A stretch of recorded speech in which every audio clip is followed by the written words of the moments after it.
SSC পরীক্ষার্থীদের কি auto pass দিবে না অটো পাস দিবে না, এই বিষয়ে শিক্ষা বোর্ড কী বলছে? শিক্ষা বোর্ড বলছে হচ্ছে আমরা আমাদের দেরি হলেও পরীক্ষাটি অংশগ্রহণ করাবো, যত সম্ভব চেষ্টা করছি আমরা খুবই দ্রুত আপনাদের এইচএসসি এক্সাম পরীক্ষার্থীদের যত পারে দ্রুত আপনাদের পরীক্ষাটি অংশগ্রহণ নেওয়ার চেষ্টা করছে, কিন্তু সে তো কোনোভাবে সফল হচ্ছে না। কারণ খাতা পুড়ে গেছে, এমসিকিউ ওটা পুড়ে গেছে, আপনাদের প্রশ্ন পড়ে গেছে, প্রশ্নের উত্তরমালা পড়ে গেছে। তা প্রত্যেকটা সাবজেক্টে প্রশ্ন তৈরি করতে কিন্তু অনেক সময় লাগে। বোর্ডের প্রশ্ন তৈরি করতে কিন্তু সময় লাগে।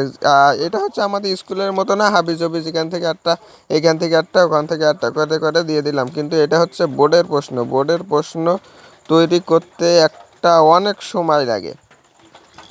তারা বোর্ডের প্রশ্নগুলো তৈরি করার পরে আপনাদের বলবে যে কত তারিখে পরীক্ষাটি হবে।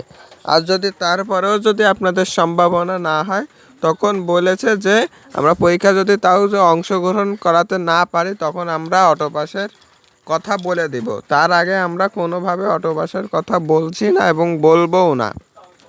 তাহলে বুঝতে পারছেন শিক্ষা বোর্ড কী বলল। শিক্ষা বোর্ড চাচ্ছে হচ্ছে আপনাদের শিক্ষার হারটা বাড়াতে এবং ছাত্রছাত্রীদের ধ্বংসর পথে না দিতে।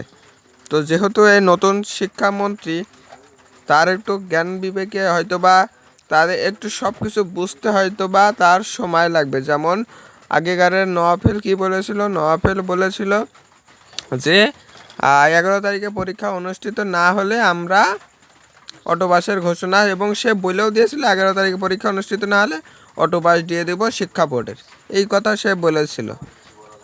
তো তাহলে বুঝতে পারছেন সকল বিষয়, সব কিছুই বুঝতে পারছেন আপনারাই।